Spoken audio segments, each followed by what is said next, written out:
Welcome to Sam's Business Growth Show. I'm Sam Dunning, a digital marketing, sales and business growth evangelist. Tune in and subscribe today as I'll be interviewing business leaders, experts and entrepreneurs from around the globe. You'll be learning their story, how digital marketing has helped them along the way, and exclusive tips and insights to help you skyrocket your own business.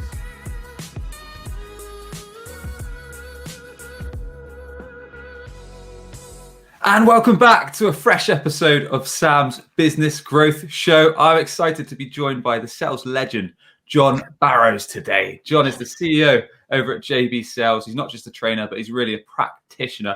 He's also author of the Sales Book for Kids, I Want to Be in Sales When I Grow Up, and the host of the Make It Happen Mondays podcast. He's provided sales training consultation services to some of the world's fastest growing companies like Salesforce.com, Google, LinkedIn, Dropbox, many more. John, excited for this one, man. A very warm welcome. How are you doing? Hey, I'm doing fantastic, Sam. Thanks for having me on, man. I appreciate it. No worries, dude. So yeah, looking forward to chatting. Today, the hot topic is going to be how to prospect through the noise, which I know is a big thing that you and the guys over at JB Sales are quite hot on right now. So we're going to hopefully be giving everyone tuning in, watching, listening, some real actionable strategies on what they can do with everything that's going on today to really break through everything that's going on and secure new meetings and get deals over the line. But before we get to that stuff, John, for anyone that does not know John Barrows, please do give us a snapshot, a background on your good self, how you got into business, how you got into sales.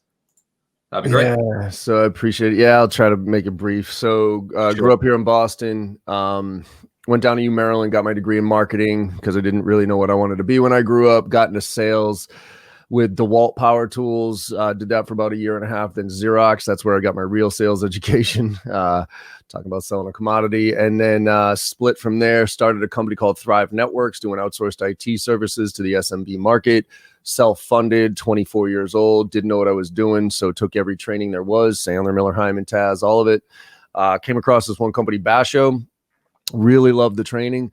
So used it, helped grow Thrive Up. We're the fastest growing company in Massachusetts for a few years in a row, got us to about 12 million in revenue and 12 million in revenue, about 85 employees, and then sold off to Staples. Staples bought us.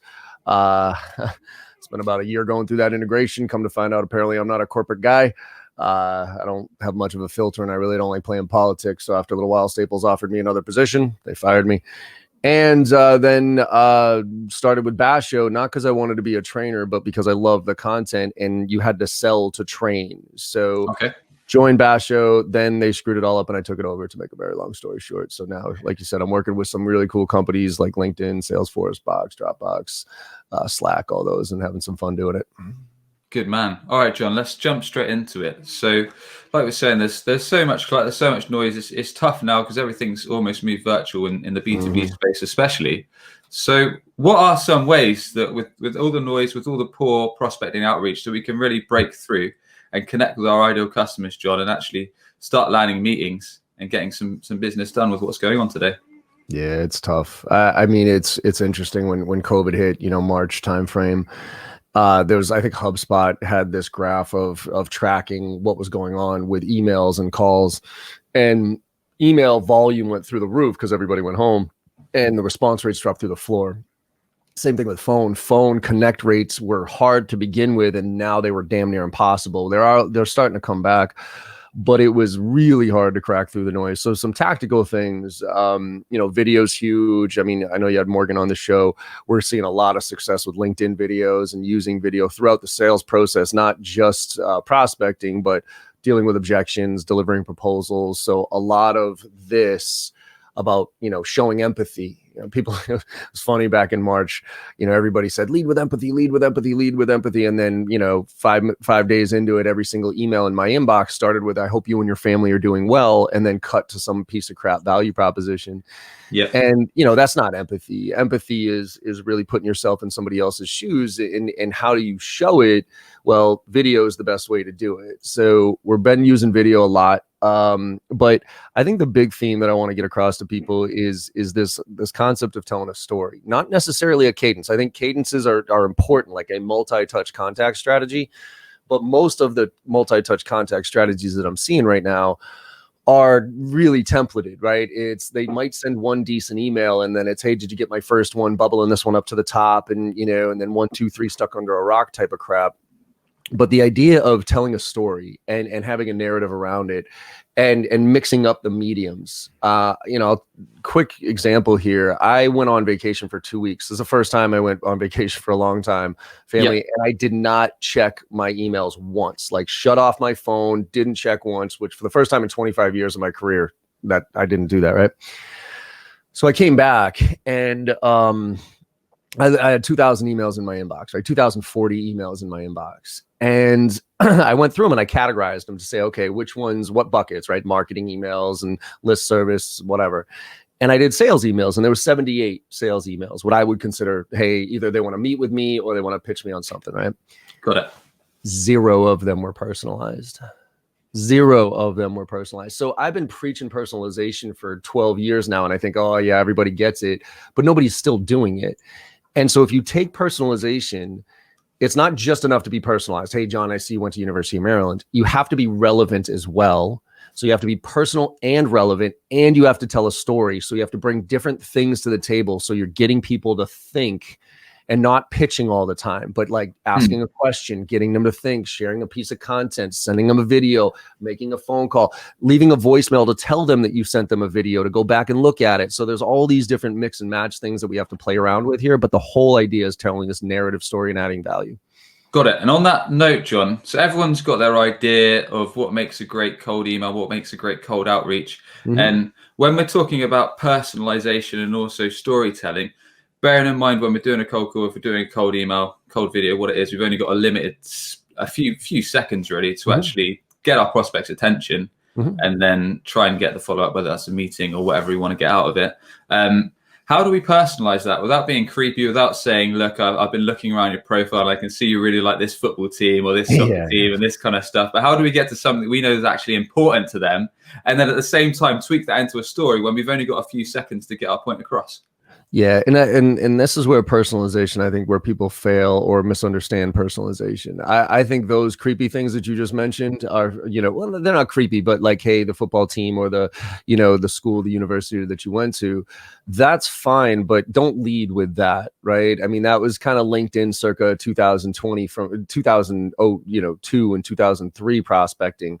And that was good back then, right? When LinkedIn first started getting popular, if you did go on my LinkedIn profile and see that I went to U Maryland and made that connection, it showed you were personalized. But now it's just like, all right, whatever. First of all, I'm a 44-year-old man.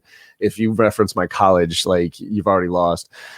So personalization really means something that I find that is and I want to come back to personalization and relevance. If you can make it personal and relevant, and when I say personalized, something about you, something about your company, right? So either you posted about something, you wrote about something, your company did something, but then what about that?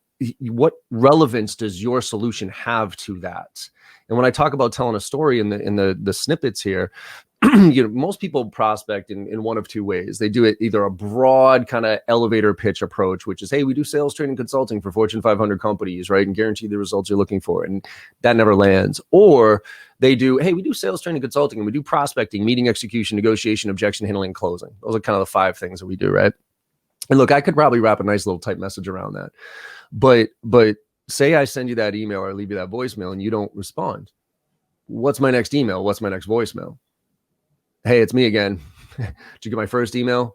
Just want to let you know we do prospecting, meeting execution, negotiation. So instead of that, if you had me choose between personalization and relevance, I would choose relevance all day long. The ideal state is both of them. But if I had to choose, I would say relevance. So, for instance, if you're a VP of sales in the SaaS industry, I can do some homework on you or your persona to say, okay, let's go on Google and type in VPs of sales, SaaS industry, priorities, challenges, 2020, COVID-19, right? Whatever. And read a few articles about what VPs of sales in the SaaS industry right now are dealing with.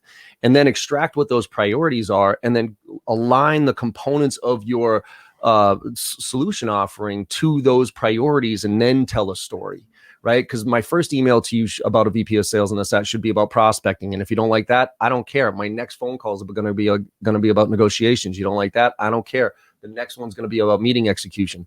So let marketing do the broadband. This is everything that we do. I think in sales, we need to throw darts, right? Hey, what about this? And what about that? And what about this? And you might miss and miss and miss and miss and miss, but then you might strike that nerve. And if every one of those messages has been relevant and at least somewhat tailored to either your persona or you or your company, after a while, I might give you a chance. Right? And that's kind of the key here, is that we have a short period of time. So cut it up in those short snippets and then parse them out, as opposed to doing one big email and then saying, did you get it 5 times in a row?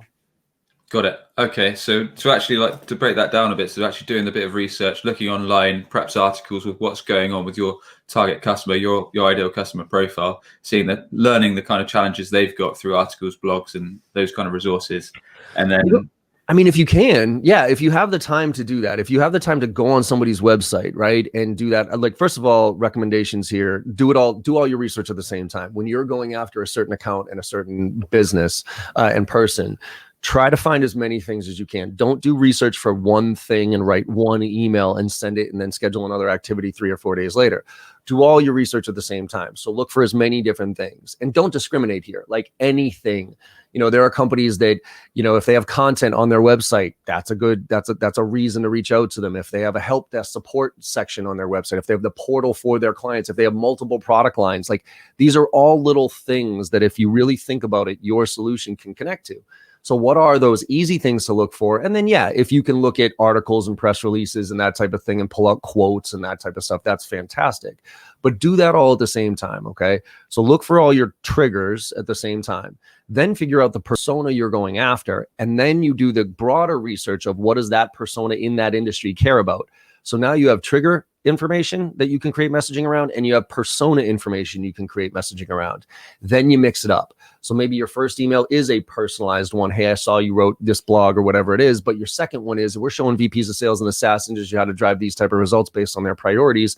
And my third one is a shared piece of content that aligns with VPs of sales based on their priorities, right? So if you have all those assets at the same time, then you can figure out, how do I tell this story, and which ones are going to be calls, emails, phone, social, video, whatever. Got it. Nice, man. And what are you guys finding is the best way to prospect right now, to generate meetings through social? Let's say LinkedIn, as on a B2B basis. Is it all video, or are you doing tailored messages, or are you doing some other LinkedIn video? I mean, for us now, a lot of this has to do with who's your ICP and who are your personas. Okay. Of course. We sell to VPs of sales, CROs, and VPs of enablement, usually in SaaS. So most of them are on social, most of them are on LinkedIn, and most of them are very active on LinkedIn. And so that's why LinkedIn video right now, if we go back to my vacation, of those 2,040 emails that I got, 356 of them were LinkedIn messages. Of those 356 LinkedIn messages, I think 18 of them were personalized, and only 2 of them were video. And those videos are the ones that stood out. And again, you hear a lot of people talking about LinkedIn video, but yet still nobody's doing it nearly as much as they could be. Now, probably in a year or two, it's going to be overplayed and it's not going to be as effective. But right now, I think 50% of Morgan's pipeline right now is because of LinkedIn video. Got it. Yeah. He shared a really nice strategy of how to approach video. And just like you say, John, I think I said this on one of the last episodes, but the amount of pitches I get daily, let alone the amount of pitches I'm sure you get daily, and the few that are actually personalized, and then the few from there that are actually video messages or audio messages, just such a good way to break out from the rest of the clutter in the inbox. Well, just again, it shows empathy, right? It puts that human element. I mean, I think we as sales professionals, we need to let technology do a lot of the work to be as efficient as we possibly can be, but we can't make it do all the work. And so I have this, concept of, or mentality of, I want to be the last mile, right? I want to have all the, technology feed me the information about you, your company, your industry, and that type of stuff. And maybe even have messaging that I can pull from marketing or whatever. But before it goes out, I want to be the one that humanizes it. And what's the easiest way to humanize content? This. Right. And that's why I can't stand, for instance, videos like, look, we're big fans of Vidyard. We're actually partners with them. But what I can't stand is when people put the whiteboard and they superimpose your name, Sam, and then when you open it up, it's like this generic, hey, thanks so much for opening up my email. I really appreciate it. And it's just kind of this canned message. No, like video, the purpose of video is to be personalized. The purpose of video is to show empathy, to be who you are, to show a human, right? And I think that's where, people miss a little bit, because they're trying to figure out, how can I do video at scale? I mean, you can. It's not going to work. It's just like spamming people. It's just like sending out a templated email to 100 people. Like you'll get maybe a 1% response rate, right? It's the same thing with video. It's the same thing with phone. It's the same thing with email. Got it, man. No, I completely agree. It's quite annoying when you get those kind of messages, and you just realize it's just a generic video that they've sent to about 100 people. Cool. Yeah. So you guys have built a huge brand over at JB Sales, and James and Morgan, yourself, have all got huge followings on LinkedIn. Have you got any tips for people that want to steadily build their brand as an entrepreneur, as a small business, even a bigger business, on how they can do this and some of the strategies you guys have put into place to build your brands to what they are today? Yeah, I think we all come, actually, it's funny, we all come from different angles on this, myself, Morgan, and James, and different perspectives from an age standpoint even. Look, I'm about to be 45 years old. When social selling and brand building first hit sales, I was like, great, yet another thing I got to do to be successful in sales. Fantastic. Add it to the list, and the whole idea of tweeting and posting and to build a following. Like, I honestly, when it first started, I really didn't understand the point. I thought it was stupid. I thought this was just, for kids on Twitter and stuff like that. So when I decided to go off on my own with JB Sales, I decided, all right, if I'm going to do this, I'm going to do this my way. And my way was all about quality, right? Okay. So, and where it flipped for me was, and this is for everybody looking to get into it, because you don't have to be the content creator to build your brands. Okay. I think the stats are on LinkedIn, like less than 1% of people actually create content on LinkedIn, whereas everybody else consumes. So you don't have to be the content creator. You have to be the content curator. And what happened with me was, where it really flipped for me and started making sense, was when I started looking at it as educating myself first. Right. So I should be educating myself on my industry. I should be educating myself on my personas that I'm going after, the trends and all that other stuff, right? Just from a pure business acumen standpoint. So I identified things that I should be educating myself on and that my audience was interested in, right? Or my target audience should be interested in. Then I started consuming that content from other thought leaders, right? So I use Feedly, so Feedly. It's just an RSS aggregator. And what it does, say there's like 4 or 5 different sales blogs you like reading. Well, usually you have to go to 4 or 5 different sales websites, or, have 4 or 5 different sales emails hit your inbox. With Feedly, you can create a folder called sales blogs and dump all your sales blogs in there. So when you open it up, you just see the headlines of all the different sales blogs and kind of scan through and see what you like. So for instance, if you are selling cybersecurity to CISOs or something like that, go into Feedly, create a folder called CISOs. Then go out and Google and type in CISOs, thought leaders 2020, right? And see what CISOs are out there, or what organizations are writing blogs or whatever it is about CISOs and some of the challenges that they're faced with. Put those blogs into that folder in Feedly. And then every morning when you're drinking your coffee, right, scan through those data feeds. That's kind of my morning paper, where I just kind of scan through data feeds and I look for topics that are relevant to me, but also my audience. And when I scan through and I see an article that I like the headline, I'm like, oh, that's kind of interesting. I read that article to learn first. And then, and only then, when I learn something, that's when I share it on social, LinkedIn, whatever, with my context. And that's a key here too, is don't just share to share. Okay. Share with your thoughts on it. Because Sam, let's put it this way. Like I read a blog, right? I've been writing a blog for the past 6 years. It's a pain in the ass. It takes me about an hour to sit down, think of something to write that's kind of decent, right? And then I send it to my team. They SEO it, they optimize it, whatever. And then it goes out. So we're like 3 hours into a one blog post, right? Now, say I post that out and you and I are connected, okay? And you read my blog and you like it. So you share it out there. Hey, really interesting blog by John, blah, blah, blah, whatever. And somebody you are connected to reads my blog because you shared it and they like it. Who do they thank? Probably you. No, they thank you. I might get another follower. I might get, but they don't say, oh, John, thanks so much for writing that article. They say, thanks for putting that out. For sharing that article. So you get all the credit. I did all the work. So if you focus on education first, A, you learn. B, when you share with your actual thoughts and authentic mind, with an authentic approach there. And that's where you start to build and gain engagement. And it's not just a singular, oh, I'm trying to build a following here. I mean, I think everybody gets caught up with how many followers and likes and shares and stuff like that. It's engagement that matters. It doesn't matter how many likes I get or views I get. It's how many people are actually engaged and value what I put out there. And if you look at it that way, it starts to make a lot more sense.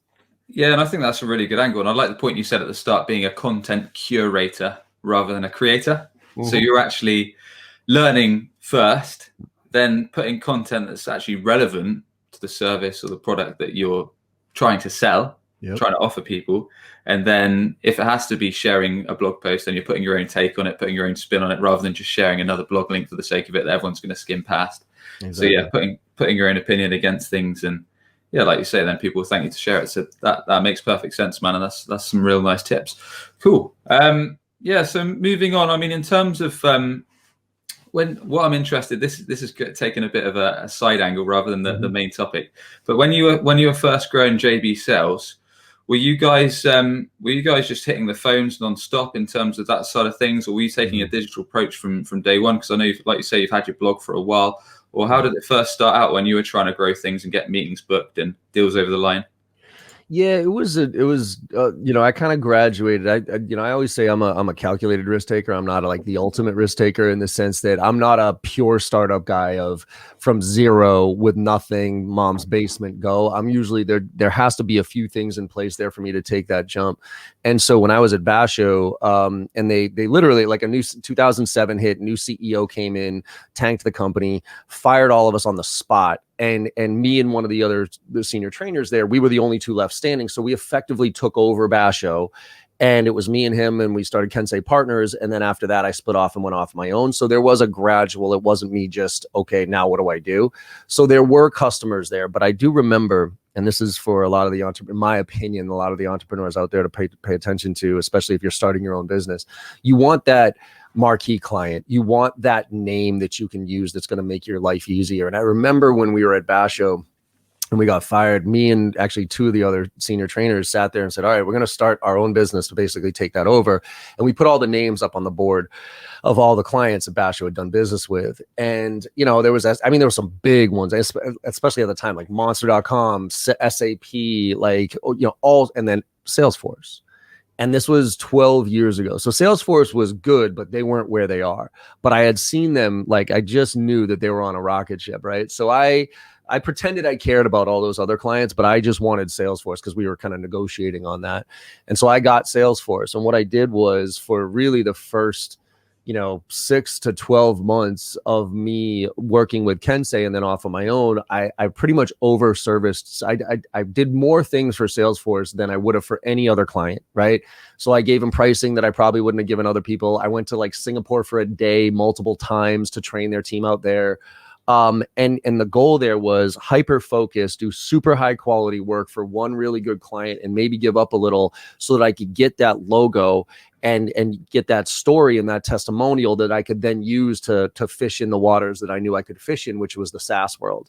So once I really solidified them as that big client, and again, did a little bit of pain up front to give away what I probably wouldn't have given away otherwise.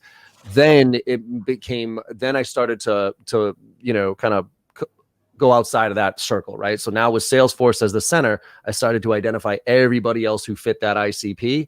And then, then it was not just hammering the phones or hammering emails, but it was, what are the channels, right? There's phone, email, networking, referrals. There's all these different, there's web and SEO and optimization. And so we outlined kind of the 5 main channels that were relevant to our audience and how we could drive leads. And we tried to optimize each one of those channels. Awesome. And out of curiosity, how did you first get in touch with Salesforce? Was it like a client you already had in the books, or a referral, or something like that? Yeah, no, it was our training. So, we trained. So Basho is very famous for this one email called the Why You Now email. I still train on it. I've adjusted it and evolved it a little bit. It's called the A to email now, but it was called the Why You Now. And it goes back to our original point, which is personalization, which was, you went on somebody's website and you found a trigger.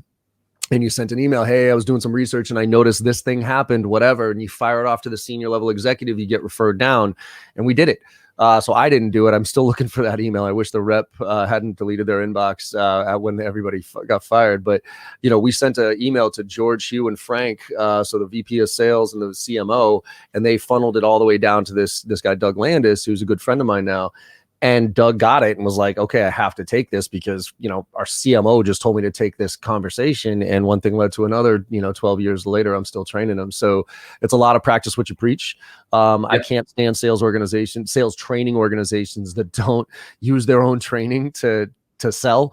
To me, that's like, what's the point? So we used our own training to get in there. Love it, man. And it's interesting, that point. So you said you went all in to get Salesforce on board, like cut pricing a little bit, flew out all over the shop, did all this training, and it kind of reminds me of social proof. So when we're looking at clients to design their websites or to do their social work, and you have these brands or you have these testimonials or you have these reviews, just to give prospective clients that see your presence online, whether it's your website, whether it's a digital asset or social, and it just helps build up that level of confidence that might tick them over the edge from just being a browser to actually reaching out and giving you a call or filling out a form to get in touch to discuss a potential project. So that's the social proof is huge, but what I've learned over the years is you have to make sure that there's social proof for the audience that you're going after that is relevant to them. So for instance, and I think Gong is really good at this. They talk about how case studies and use cases, they either significantly help or significantly hurt your chances of getting the business. Because look, I sit there and I say Salesforce, LinkedIn, Box, Slack, Google, right? Those sound really good, right? But if I start talking to a 20-person sales organization that is self-funded, and you know what I mean? Like they hear those names and they're like, whoa, like you're probably way too expensive. Scare them away. Yeah. So you have to kind of play to your audience, right? Sure. I mean, just because you got that one logo doesn't mean. Now, the benefit for me back when Salesforce 10 years ago, they did kind of span the chasm because every other sales SaaS organization wanted to be like Salesforce, even if they were super small. So I could use that to have people be like, whoa, but most of the time you drop those big names. What you have to do is you have to relate to the before before you can convince people on the after. So too many people talk about all these fantastic results that they're driving for other companies. But if I don't relate to what that company was doing before you worked with them, I'm never going to accept that you'll achieve the same results for me on the after. Right. And I think the group that does this the best is, a lot of the, the late night, QVC or shows where they're selling crap for, right? And they, like the Tupperware, right? Like they don't show, when you're selling Tupperware, they don't show you the nice clean stacks, right? And say, look at how awesome your Tupperware cabinet can look. It's like, it starts with black and white, like, and this, guy or woman who's like, in the kitchen, and they open up the drawer and all of a sudden all the Tupperware falls out all over them. And they're like, oh, and everybody has that Tupperware drawer. Everybody has that stupid cabinet that has all the Tupperware with all the different mix match things. And so the concept there is, oh yeah, that's me. And then once they got you as that's me, then they can sell you on the, okay, well, what can you do for me? And so I think that's where people miss on the social proof is they have to focus a little bit more on the before than the after. That's a great point. It's like when you see these washing detergent adverts and you just see all the really, really dirty clothes and they put in the stuff in the washing machine, it comes out sparkly white, sparkly clean. Right. And no, that's a real nice point. And it's something like you say, and I guess it's understanding stories or case studies that you've had that are relevant to the prospective client that you can relate. And it doesn't necessarily matter, I guess, how big the company is. If the story's similar and it fits what they're trying to do. Well, and you just hit on something that I would recommend everybody do, especially if they're new in their organization. The first thing that I would do if I was coming into a company, I don't care about product knowledge. I really don't. I'll figure that out along the way. And I got engineers to help me answer those questions. I want to learn all the stories of all the successful customers.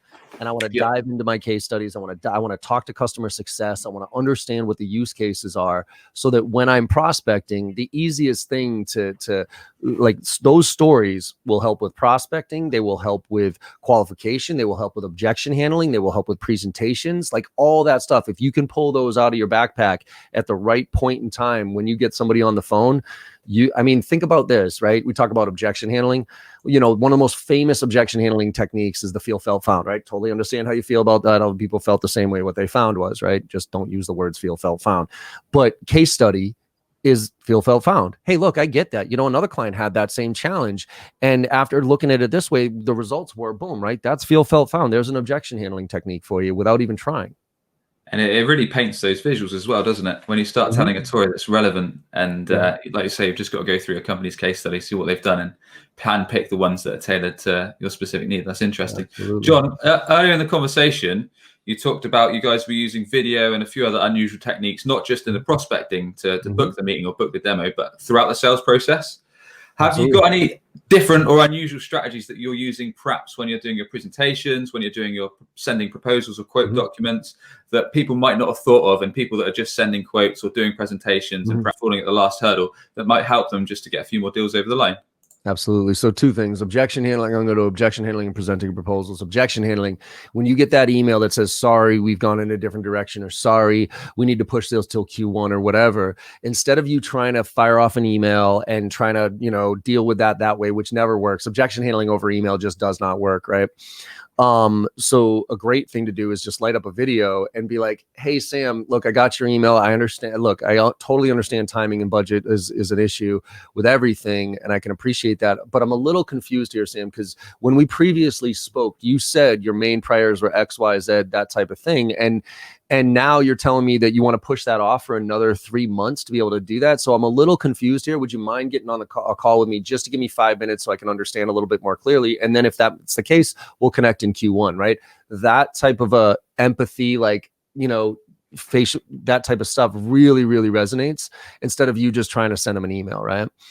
The other way, and this is what you asked about, proposal development or delivery. Look, let's talk about the Morgan has closed probably like 6 or 7 deals using this approach. And the challenge here is you want to get to power, right? So you're dealing with somebody who's maybe your champion or your coach or whatever it is, and you have to get to the executive suite to be able to deliver that proposal, but this person will not let you, right? So say it's Sarah and Jim. And you're like, Jim, and you do everything. Hey, Jim, can I, present this? What's the best way to get some, whatever. And Jim's like, you know what? I'm the guy, John. Send it to me and I'll move it upstream. Okay. So then instead of you just sending the PDF, you do a video, right? And again, we use Vidyard. So what we'll do is we will actually have the side by side. We'll have the proposal up on the screen, and then we'll have our little bubble in the right-hand corner or whatever, and say, hey, so say it's, again, Sarah, Jim. I'm going after Jim. Hey, Jim, what's going on? Instead of putting together this proposal and just send it as a PDF, I just wanted to give you a quick little walkthrough of it and some highlights here. And by the way, if you wanted to forward this up to Sarah, feel free.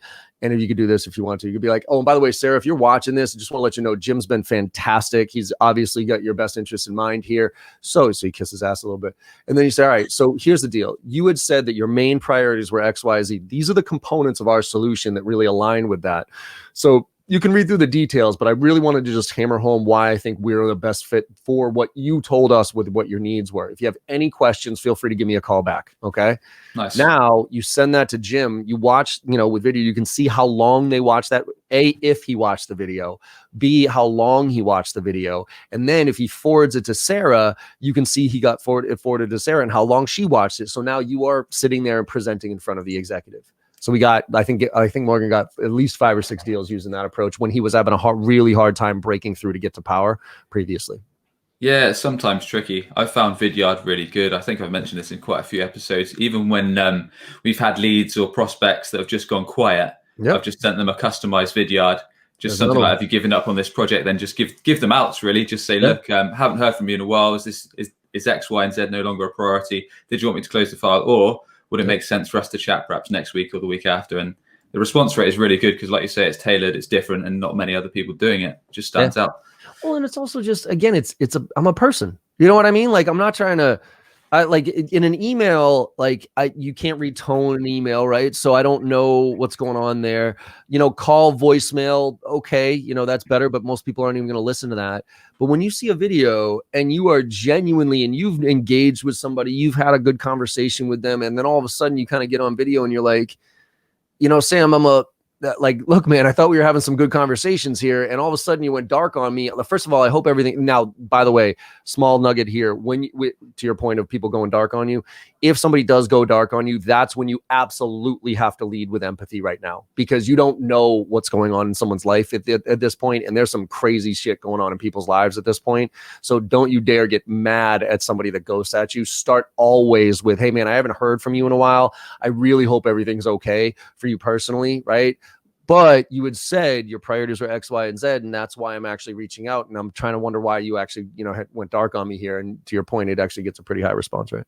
Definitely, man. And on that note, we're going to wrap things up pretty soon, John. But before we start recording, you said there's a few ways that we can be agile with everything that's going on when we're trying to get business generated, when we're trying to get deals done. How can we stay agile? How can we stay mobile with everything that's going on right now? Yeah, be a scientist. Split test everything. I've been saying this for years. If I could go back and tell my 22-year-old self something, what would it be? It would be to A/B split test everything, and I mean it. And I mean this as a team, if you can, as an organization, right? Split test messaging. So if you're going after CIOs in healthcare, come up with 2 different messages to CIOs in healthcare. Make 20 calls with this one, make 20 calls with that. See which one yields a higher response rate. If there's one email that you can send out to a group of people, send the same email 50, right? But break it up into 25 and change the subject line and see what happens. Tweak how you use gong data and tweak how you introduce yourself even over the phone. Test questions, right? And constantly be picking components of the sales process that you can test and improve upon, right? Because things are changing so fast right now that what worked 6 months ago is just not working anymore right now.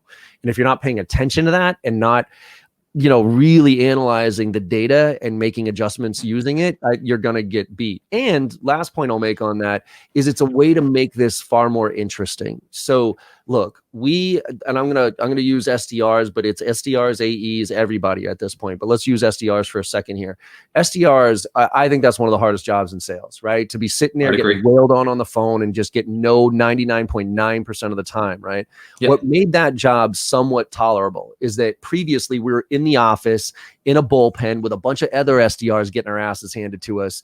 And so when we were having a bad day or got smoked on the phone, we could turn to somebody else and be like, whoa, did you hear that? Like, that was brutal. Do you want to get a drink? And there was some camaraderie around that. So it made the job tolerable. But now we're all sitting at home with nobody. And so we're getting our asses handed to us. And the only person that we can commiserate with is our cat, right? So how do you get up every morning and stay motivated with this? Well, be a scientist. Because look, let's just break it down easy. Like if say you made 50 dials in a day and you got absolutely no meetings and nothing good happened, right? That's a terrible day, obviously. But if you made 50 dials and you made 25 dials with this approach and 25 dials with this approach, and you've still got no meetings, to me, that's actually not a terrible day because you just figured out 2 approaches that don't work. Tomorrow you try a couple new ones. And if you can walk away saying, I've learned something today, or I figured something out today, it makes this a lot more interesting and you can stay a lot more motivated by doing it. Love it, man. A/B testing, split testing, it applies to sales, it applies to marketing, just like we do for our clients when we're testing different ad copies, different landing pages, different tweaks on their website to see what drives the most traffic, what converts the most leads, what drives the most sales. So it applies to all ends of the chain. And like you say, if you're testing, you're progressing already. Look, we as sales professionals need to take a little bit of a page from marketers. My background's marketing, right? So that's why I have a healthy respect for it. But marketing's coming for sales, right? They're getting smarter. The AI tools are getting better. The insights are getting better, right? And so we as sales professionals, if we don't start to up our game as far as understanding the analytics and and the nuances and testing different things out, marketing is going to get closer and closer and closer to sales, and eventually it's going to tip over. Appreciate it. John, this has been a great conversation, man. I'd like to ask everyone that comes on, if you could pick just one digital marketing channel of choice that would help businesses grow, what would be your choice, sir? What are the options that you like? What are some of the options that you would use? Like the LinkedIn? We've had everything. Many people say LinkedIn. Many people say all different things, really. A lot of people say go to where your audience is. So I was hoping for something quite obscure, but you go with whatever feels right. If I could only choose one, I mean, that's the unfair part about this, right? Because I think just because of my audience, it would be LinkedIn. But yeah, I mean, I'm going to go the easy route here because LinkedIn, it is where your audience is, but I'm going to go LinkedIn because, if you think about email, phone, social, all that stuff, LinkedIn encapsulates all of it. You can send an email, you can send a video, you can connect with people, you can do those things. So I think it is the all-encompassing one. I'm partial, by the way, and I know people probably are like, what? But email to me is still the best form of executive communication in general, because most executives, Gen Xers and up are still on email, even though it's flooded. That's how we still mostly, so, I think that one is I don't think I'm ever going to get rid of that one, but LinkedIn is one from a digital standpoint that I would probably lean in on. Yeah, dude. I'm just waiting for the day where everything's through LinkedIn. Like you can literally do all your Zoom calls, all your emails, all your CRM, all your lead tracking, all your sales stuff. Because it's not far off now, is it? Well, It I mean, must now be that soon. Microsoft bought them, you know what I mean? Like Microsoft, with Microsoft, LinkedIn, and Lynda, right? With that combination, once they figure that out, as far as being able to be in a CRM, connect all your people, and then have content that actually like just-in-time learning. So when I'm about to make a phone call, you a little video pops up and says, "Hey, before you Yep. call Sam, make sure you do this." Like they have all the pieces there. Whether they figure it out or not is a different story. That's it. That's it, dude. Well, really appreciate everyone. You've been tuning in to Sam's Business Growth Show, where we sit down with business leaders, experts, and entrepreneurs from around the globe. We find out their story, how digital marketing's happened along the way, and their exclusive tips and insights to help you skyrocket your sales and your business. John, if you could thank just one person, either dead or alive, having a positive influence on your life and your career, who would that be and why? Yeah, it was. I think it'd be my mom, because my mom and my dad actually, I come from, my dad's an electrical engineer and my mom's an artist. So I have the science and the art. And they were Okay. both entrepreneurs. My mom actually quit her job when I was born 9 years after my sister. I was a happy surprise, and stayed home even though she had a great job, and she had had worked out of her house. She was a consultant out of her house, and I really never knew what entrepreneurship was, but I always felt like I had it in me, and there was an itch in me, and I didn't know why. And it was because of the example that my parents gave me. So I'm blessed to have two extremely caring parents who are still married after 52 years, 53 years or something like Wow. that. So yeah, so pretty Good fortunate. news. Yeah. Awesome, man. John, tell us a bit more how people can learn from you, how people can connect with your good self, and anything you'd like to promote and the best way to get in touch. Yeah, it's jbarrows.com. So jbarrows.com. On there, you'll see Training for Individuals, which is our whole new on-demand platform that gives everything that we do. So every training, our filling the funnel, our driving to close, everything that we do is on that platform for individuals. It's $420 a year, and you get the same exact training that I give to Salesforce and everybody else. So that, and then LinkedIn obviously is probably my biggest. And then, I do a lot of free consulting off of Instagram. So handle there is John M as in Michael Barrows, all one word. If anybody has any questions or needs some support on anything, hit me up there. I'll get back to you almost immediately. Awesome, man. John, really appreciate you coming on, dude. Yeah, thanks for having me, Sam. I appreciate it. Cheers. And if you enjoyed the show, be sure to hit subscribe on your podcast channel of choice. Just search Sam's Business Growth Show, where we interview business leaders to give you actionable tips to boost your sales each and every week. Thank you so much for tuning in. Awesome. Are you tired of constantly hunting for new customers? You could be missing out on regular inbound opportunities, all because your website isn't on the first page of Google. Perhaps you're already spending lots of money on advertising, but your website is failing to convert all of your hard-earned visitors into a consistent flow of new customers. If you'd like to learn more about our unusual approach that brings idle clients straight to you, connect with Sam Dunning on LinkedIn or book a free 20-minute consultation via webchoiceuk.com. That's webchoiceuk.com. Subscribe today for more digital marketing, sales, and business growth tips from the experts.